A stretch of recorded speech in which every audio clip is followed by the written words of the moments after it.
welcome to Forbidden Planet TV, and on today's extra special episode we are here to celebrate 25 years of Mortal Engines with the wonderful Philip Reeve. Hello Philip, how are you? Well, thank you very much, I'm fine, yes, very well.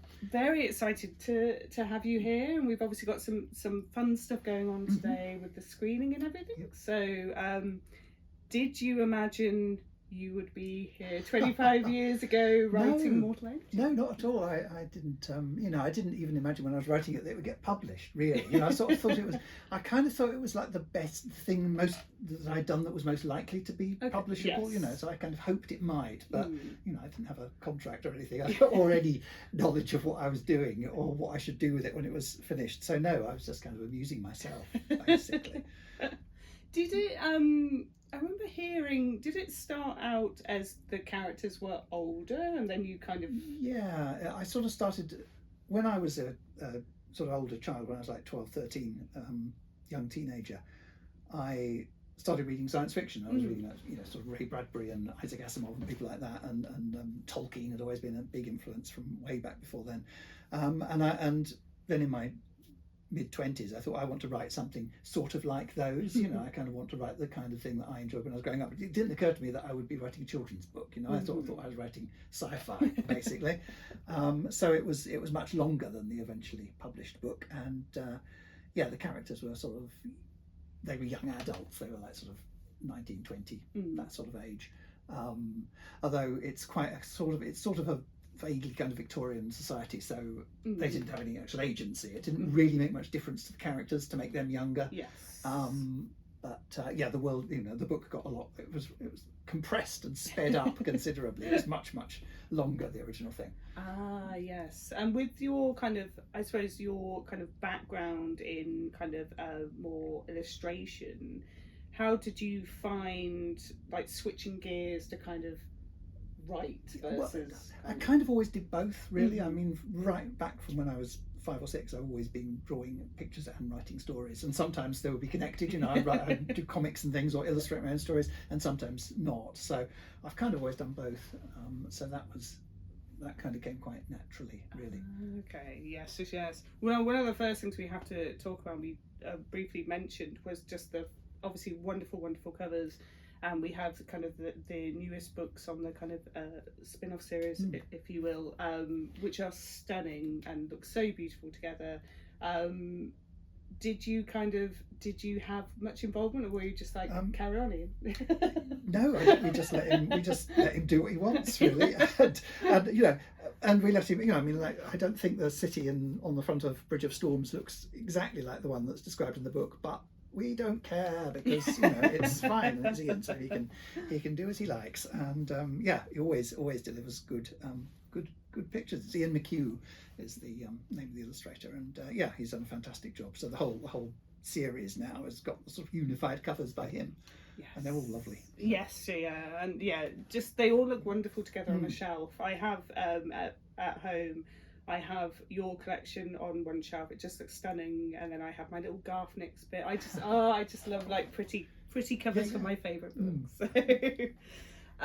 So the kind of, I suppose, let's start with, I'm trying to make it as spoiler free as possible, which is always always tricky when you're X amount of books in.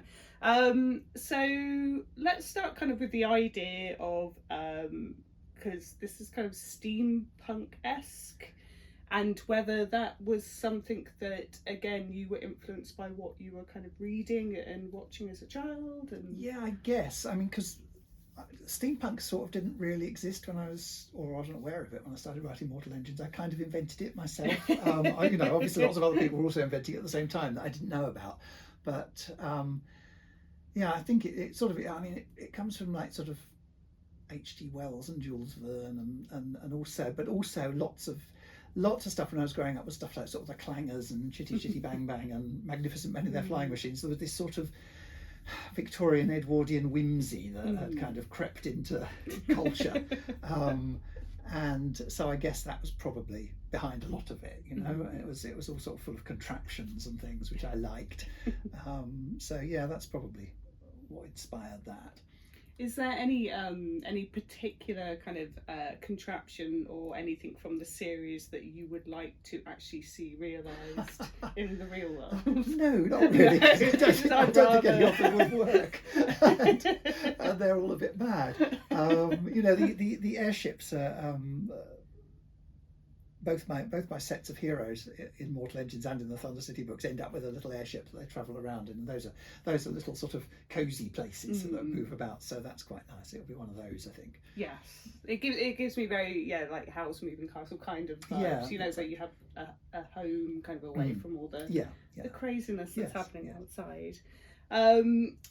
So coming on to the ideas of, obviously there's a huge kind of cast of characters when you consider kind of all the books.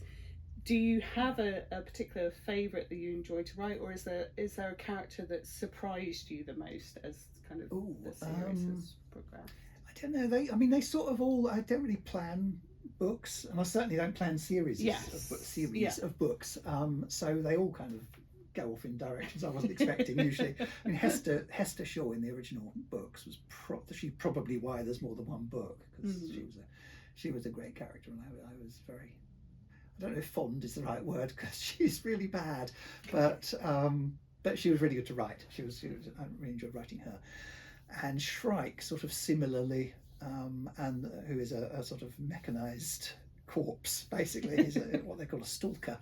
Or a revenant in Mortal Engines world, and there's another similar one called Vespertine in Thunder City, who I've enjoyed quite a lot. But yeah, all of them really. If there's a character I don't like writing, they tend to get cut out at some point in the draft. So they're all good fun. I was going to say with Hester in particular, she is such an interesting character, and at points you kind of want to hug her and tell her everything's going to be okay, but then you also don't want to hug her for long. No, because she is really dangerous. Which is good. That's what makes a character interesting, I think. You need a bit of grit in the oyster. Yes.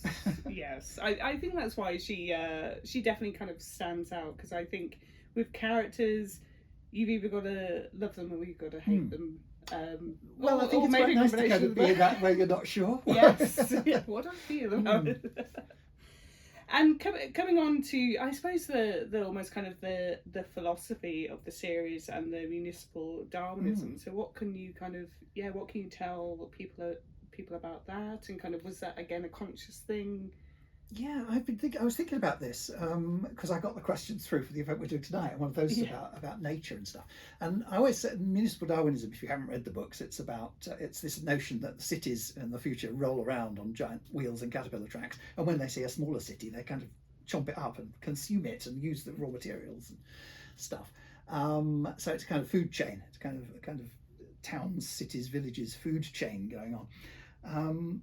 And I always say that the idea came from the drawing I did, which is true. I sort of drew a city thinking, could I put all the characters? I was sort of starting to think about characters and things for the story, and I thought, could I put them all in a city? And I put wheels on it and thought, okay, that would work. But I think it probably comes really from, this was back in the 90s, I was starting to write Mortal Engines, and I was living in Brighton at the time where I'd grown up, and Brighton was kind of expanding. There was lots of road building and house building going on at that time. And so I was watching, the ages of Brighton kind of gradually eat up all the little bits of farmland and villages and things that I remembered from my childhood, and that was quite depressing. So I thought, how could I make this fun, basically? And I think that's probably where the idea comes from. I think that's probably the origins of it, or that's what made me think it was worth writing about. And is that why you included? Because obviously one of the you do have Brighton in there. It's almost kind of like a pleasure boat. Yes, it's sort of a vast, ridiculous pleasure resort, cruising the Mediterranean. So yes, that's right. Yeah, I suppose it's quite a scary thing. I noticed the same thing when I was back at home a few months back for Christmas, and my parents grew up in a village just outside Stratford-on-Avon, and it slowly got bigger and bigger and bigger, and the distance between this village and Stratford is getting smaller and smaller and smaller. Yes. Yeah, it's a weird kind of losing nature and losing and all these little places lose their identity and just become suburbs of a bigger conurbation. So, Yes, yeah, you come at Greater Stratford. Yeah. One thing about the series in particular, and again kind of touched on it there, is that I suppose that balance of these quite kind of big, scary things that are happening, the idea of the world, how it kind of mirrors some of what's happening in real world, versus there is obviously a lot of humour and heart and stuff in the books. Kind of how difficult was that for you to kind of balance? I don't know, it just sort of comes naturally. I don't want to write a book without any jokes in it, because Yes. that would be boring. So, or not boring, but I think rude to a reader to not give them some decent gags. So, I mean, I think really when I kicked off with it, I think I was sort of thinking of it as a spoof. You know, it's sort of like a spoof of an action movie. It was. I wasn't thinking of it as a serious thing at all. But then as you keep working on it to sort of make the story work for the characters, they have to take it seriously. So it does become a little bit weightier. But I never set out at all to give a message or deliberately to reflect anything that's going on in the real world. It's just unfortunately if you write about kind of conflict and things, then inevitably there's something going on that you can compare it to. So yeah. I mean, yeah, I suppose it's scary when you start thinking about the real world. So sometimes it's just nice. Yeah, to get I mean, lost I've in always been a great fan of escapism. Basically, that's what I always have turned to books for, and films and television is escapism. I want something that's, so you can stop worrying about all the things in the real world, and there are things that stand in for those worries in a good story, but they're not them, Yes. and they're not meant to be. I'm like Tolkien. I don't like allegory, so I have tried not to. Although of course I've just said it is an allegory for urban sprawl or whatever, but it isn't really. That's just what sparked it off, and it's not that important where ideas come from. I don't think. It's kind of where they go, and hopefully where this one goes is into ridiculous high adventure and kind of comedy. Definitely.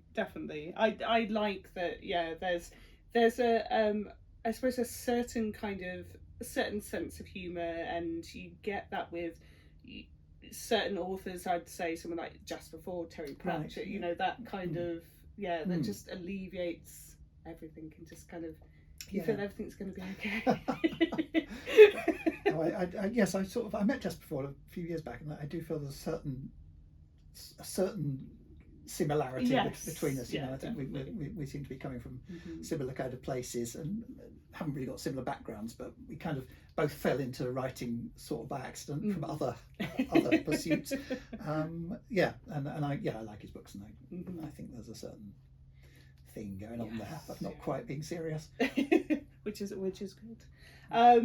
So back in your younger days, you were a bookseller for a time. What would your recommendations, if you had to recommend 2 books? Oh, good grief. What would you recommend to people out there that they should really go out and read after reading your books? Wow, gosh, I don't know. I don't know if I could do this actually. What do you? We'll circle back. So looking at what you're kind of working on now, which is quite exciting. So what can you tell us about your film company? My film company. Yes, well, yes. It's not, it's me and my wife have taken to making little movies. I think of them basically as home movies. They're quite elaborate, I suppose. They have costumes and actors and stuff. And we just, we sort of show them locally and then pop them up on YouTube. So you can go to YouTube to the Bonehill Films channel and see what we've been doing. And we did a sort of Arthurian fantasy a few years back called Guinevere, which is all sort of misty woods and rusty nights and things. And then last year we did a western called Prairie Rascals, which is sort of quite close in tone really to the Mortal Engines books. I think it's that sort of strange mixture of drama and quite serious and dark things, and then stupid jokes. So I think it works quite nicely. But they're all filmed kind of round our neck of the woods on Dartmoor, which stands in quite well for Arthurian Britain or 1870s Arkansas, it turns out. And yeah, we have tremendous fun making them.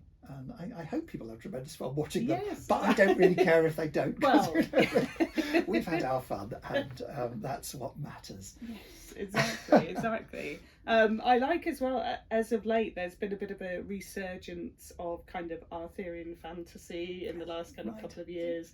So it's quite nice to kind of see these things sometimes kind of come. Yeah, that was sort of my big thing when I was a teenager, and I kind of come back to it every 10 years or so. So yeah, maybe everybody else does as well. Yes, well, yeah.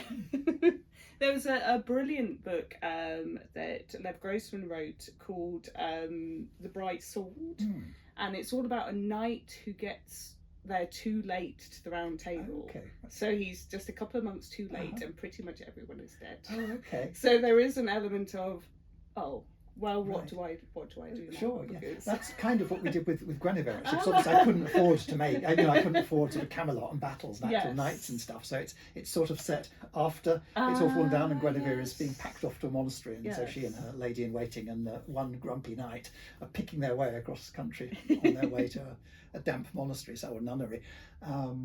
So yeah, that's sort of coming in at the end of the story. That's quite nice. I think I ought to look that one up. I will. Yeah, very, very good book. And I suppose it's also reflective of the series, because it feels like the Mortal Engine series has kind of almost come full circle, that you have these kind of character arcs and then they're kind of coming back to. Yeah, I guess. Yes, I mean, I started. I hadn't got any plans to write anymore. I thought it was all finished kind of 10, 12 years ago.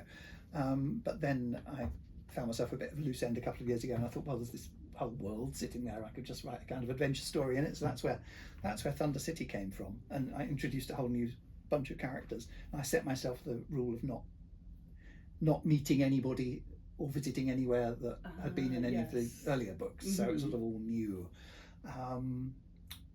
But yeah, so there is this whole little sort of character arc thing developing with these new characters, and I'm working at the moment on the third book, which will kind of bring it all to an end and hopefully kind of tie it to the Mortal Engines series and the Fever Crumb prequels as well. So yeah, it's all sort. I mean, ideally, when you get to the end, it will look as if there was a plan. Do you have like a Bible for the universe, as it were, like all the kind of different strings? No, I've got a timeline scribbled down somewhere. Okay. So I know roughly what year different major events have happened in, but that's pretty much it. Other than that, I just got to go on my memory and occasionally, scurry off to the bookshelves and look through something and think, hang on, what was this person called? But no, I haven't got like sort of spreadsheets or card indexes or anything, which I know a lot of people have, and it's probably very sensible, but I can't be bothered. So fair. And we can obviously also talk about the film adaptation that obviously Peter Jackson did. Wonderful adaptation. The costuming and it's incredible. Was incredible. Have you thought of doing any other types of adaptations, or well, it's not really in my gift. It's not really something. I haven't got the money. I can just about make a tidy western or a film, a post-Arthurian fantasy, but no, I haven't got the means to jumpstart any other adaptations. It would be nice, but I'm not holding my breath. I can imagine some kind of. So I was watching Fallout season 2 the other day, and it was very much kind of reminding me. Yeah, I don't watch that because it's too gory for me. It is. But I've seen a few bits of it, and it's very Mortal Engine-y. Yes. I mean, in a good way. Yeah. I mean, it's a shame really that Mortal Engines was a film rather than a TV series, because I mean, at the time the rights were sold, I don't think big TV shows like that were so much of a thing, Yeah. but I think it would have worked quite well expanded to that kind of length. But anyway, there we go. Well, there's always time. And for our last question, so I know obviously I mentioned before about book recommendations, but is there anything in particular that you're kind of looking forward to once you've finished your events? Anything you're looking forward to watching, reading, etc.? Gosh, I cannot think of an answer to these questions. I'm sorry. No, I can't. I'm a bit out of touch. I've just been stuck writing Mortal Engines for 6 months. So, gosh, well, I don't know. No, I can't think of anything. No, Sorry. I mean, no, it's not a trap. It's